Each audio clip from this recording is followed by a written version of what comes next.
AI 에이전트의 시대를 산업 관점에서 어떻게 들여다봐야 될까? 저는 이렇게 생각합니다. 350년 전에 시작된 산업혁명은 증기기관으로 시작하죠. 그런데 실제 산업혁명이 완성된 건 그로부터 100년 후입니다. 증기기관으로 인해 터빈이 나오고 터빈을 작동시키는 전기가 발명되면서 실제 우리의 공장이 바뀌게 되죠. 한마디로 말해서 증기기관이 나왔다고 해서 우리가 흔히 말하는 산업혁명으로 인한 공장의 대량 생산화 시대가 개막된 게 아니라 증기기관은 촉발만 했을 뿐 공장이 대량 생산 체계로 갖출 수 있게 된 건 전기와 터빈의 역할이 크다고요. 한마디로 100년 걸린 겁니다. 증기기관, 터빈, 전기라고 불리는 이 기술들이 다 한꺼번에 시너지를 발휘할 수 있는 100년의 시간이 흘러서 산업혁명이 완성된 거죠. 그러면서 아시는 것처럼 교통과 물류와 제조 생산, 이 공정 속에 수많은 혁신들이 이루어진 거 아닙니까? 에이전트의 시대도 그렇게 이해를 해야 돼요. 30년 전에 시작된, 즉 1995년도에 컴퓨터 기반의 웹, 그리고 15년 전에 시작한 2010년대의 스마트폰 기반의 모바일, 이 두 가지는 디지털 세상을 우리에게 가져다 줬죠. 디지털화를 가능하게 했어요.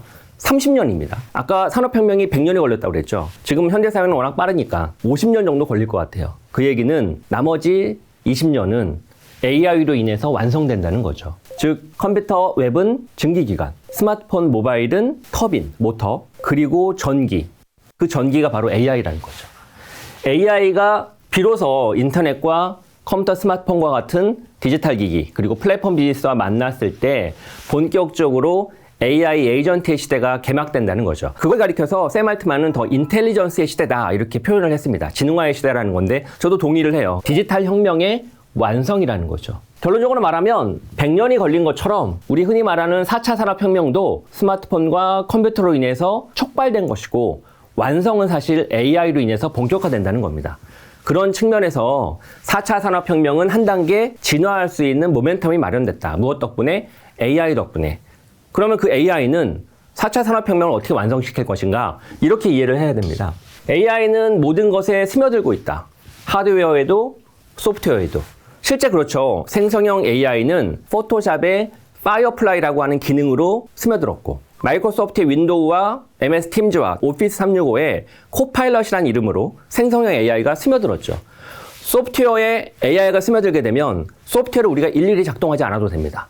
그냥 글과 말로 대충 에이전트한테 이런저런 이야기를 하면 자동으로 작동되죠. 그와 마찬가지로 AI는 하드웨어에도 스며들 수 있어요.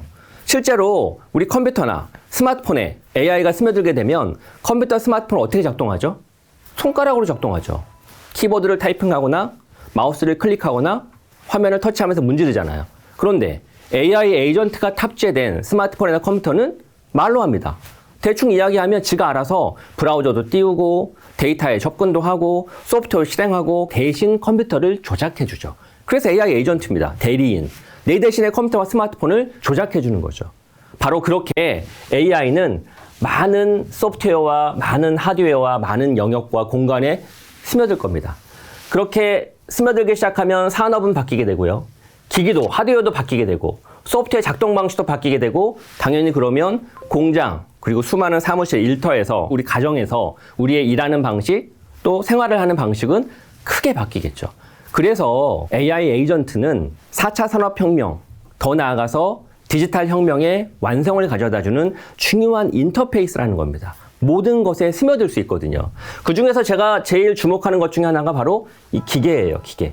왜냐하면 2010년대에 사실 소프트웨어가 하드웨어를 먹어삼켰거든요.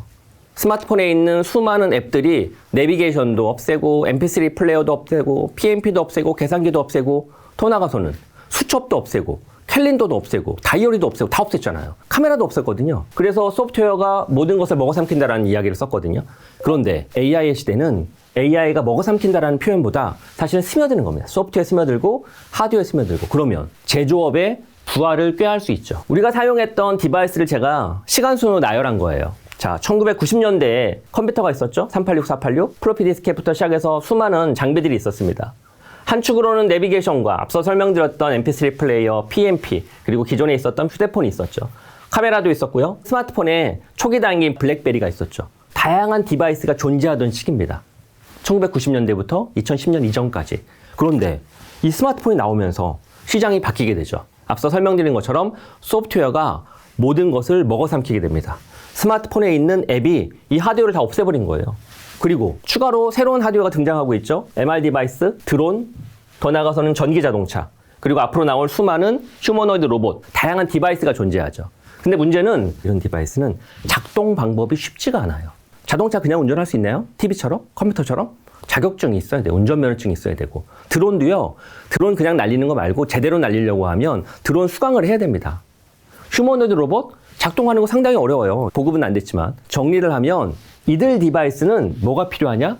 에이전트가 필요한 거죠. 왜? 그래야 사용하기가 쉽거든요. MR 디바이스는 애플 비전 프로, 기존에 있었던 구글 글라스, 그리고 메타의 오큘러스 이런 디바이스들 뒤집었으면 3차원의 입체 공간이거든요. 그 공간에서 어디로 내가 이동을 하든 앱을 하나 호출을 하든 무엇인가 입력하든 보통 힘든 게 아닙니다. 물리적 키보드가 없잖아요. 허공에 대고 뭔가 손짓을 해야 되는데 이게 보통 일이 아니거든요. 딱 간단하게 그냥 MS 워드에서 방금 전에 컴퓨터에서 작업하고 있던 파일 하나 불러드리는데 시간이 어마어마하게 걸린다고요. 스트레스라고요. 그런데 AI 에이전트가 말도 너무 기가 막히게 잘 알아듣고 아까 이야기했던 대신 무엇인가 수행해주는 자비스 같은 거죠. 그냥 불러서 무엇인가 요청하면 자동으로 화면에 펼쳐지고 내가 원하는 곳에 어디든 이동할 수가 있습니다. 자, 그래서 드리고 싶은 말씀은 AI가 이런 새로운 디바이스 그리고 기존엔 사라진 디바이스 혹은 지금 현재 존재하는 로봇 청소기를 포함한 수많은 가전기기에 스며들기 시작하면 그 기기의 성능과 기능과 편의성은 진일보하게 되는 거죠. 그런 측면에서 저는 이 생성형 AI, 특히 AI 에이전트는 제조의 부활과 새로운 혁신을 가져다 줄 것이라 믿는다는 거죠. 그리고 2024년도 10월에 엔스로픽이 클로드 소넷 3.5를 발표했습니다. 그러면서 무엇을 발표했느냐? CUA를 발표했죠. 컴퓨터 유즈 AI입니다. AI가 컴퓨터를 대신 조작하는 거예요. 에이전트는 사람 대신에 무엇인가 작업을 대행 수행해 주는 거거든요. 웹브라우저를 불러드리고 내 프롬프트의 에스크에 맞게끔 수많은 인터넷 사이트를 돌아다녀서 정보를 검색한 다음에 그걸 기반으로 자료를 취합해서 결과물을 딱 토해주는 것처럼 무엇인가 복잡한 일을 대신 묶어서 결과물을 수행해 주는 거거든요. 컴퓨터도 내가 조작해야 되는데 대신 수행해 주는 거죠. 뭐를? CU에게 명령을 내리면 자동으로 컴퓨터를 조작하는 거죠. 내가 직접 마우스를, 키보드를 타이핑해야 되는데 얘가 대신 소프트웨어도 호출하고 얘가 대신 이메일에도 들어가고 얘가 대신 내 컴퓨터에 있는 수많은 파일들을 뒤져서 내가 원하는 작업들을 정리를 해서 화면에 출력해 주는 거죠. 사실은 애플 인텔리전스, 애플 AI가 바로 그런 기능이거든요. FATUI라고 불리는데 아이폰에 있는 앱들이나 데이터를 사용자의 프롬프트에 맞게끔 대신 들어가서 자료를 찾고 앱을 실행을 해서 정보와 결과물을 출력해 주는 거죠. 똑같습니다. 따지고 보면 휴대폰 유즈 AI나 CUA나 똑같은 개념이에요. 핵심은 에이전트가 대신 컴퓨터와 스마트폰을 조작해 준다는 겁니다. 사실 에이전트는 사람 대신에 수많은 걸 대신해 줄 수 있거든요. 근데 대신해 주려고 하면 되게 중요한 포인트가 있습니다. 각각의 데이터나 각각의 서비스에서 AI의 접근을 허용해 줘야 되거든요. 근데 배달의 민족에, 다음에, 네이버에, 카카오뱅크에 에이전트가 들어갈 수 있느냐? 막고 있거든요. 못 들어오거든요. 사람이 직접 눌러야 되거든요. 왜? 주도권을 뺏길 수 있잖아요. 에이전트에게 문을 열어주는 순간 그 서드파티는 종속당할 수 있거든요. 에이전트가 아직 기술적인 미완의 상태인데 굳이 열어주면서까지 내 트래픽을 뺏길 필요도 없고 그러다 보니 안 열어주는 거죠. 그러니까 할 수 있는 제일 좋은 방법은 뭐겠어요?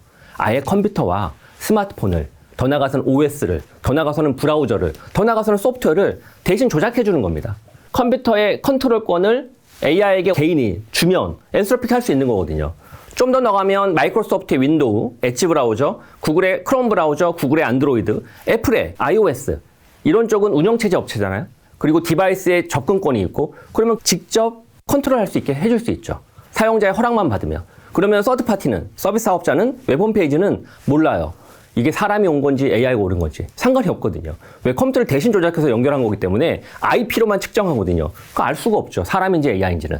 현재는 수많은 웹사이트나 수많은 서드파티 앱이 사실은 AI 에이전트의 접근을 허용하지 않다 보니 중간 역할로서 이런 CUA나 스마트폰의 FATUI 같은 것들이 등장하는 거죠. 저는 과도기라고 봐요. 이건 한 1, 2년 동안 맛배기로 보다가 어느 순간 에이전트가 제대로 된 권한을 갖게 되겠죠. 근데 그렇게 제대로 된 권한을 갖게 되기 위해선 수많은 서드파티가 열어줘야 됩니다. 신규 디바이스에서는 더 쉽죠.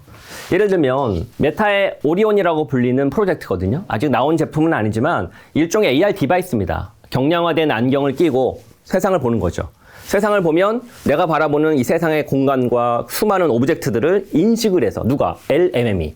그래서 디지털 정보를 끌고 와서 누가? LLM이 해석을 할 수 있으니까. 그리고 내게 정보를 출력해 주는 거죠. LAM으로, 액션 모델로. 그러면 안경만 끼고 있으면 내가 있는 이 공간에서 수많은 정보들이 입체적으로 보이는 거죠. 내 동공에 디지털 정보가 입혀져서 수많은 아날로그가 디지털의 색깔을 띠고 나한테 정보를 제공하니 훨씬 더 풍성한 형태로 아날로그와 디지털이 결합된 형태의 정보를 느낄 수가 있죠. 단, 그러려면 뭐가 필요하죠? 에이전트가 필요하죠. 에이전트가 대신 내 컨텍스트를 읽고 내 인텐트를 읽고서 그에 맞는 정보를 출력해줘야 될 거 아니에요. 대신 명령도 안 내려도. 그때 에이전트의 역할입니다.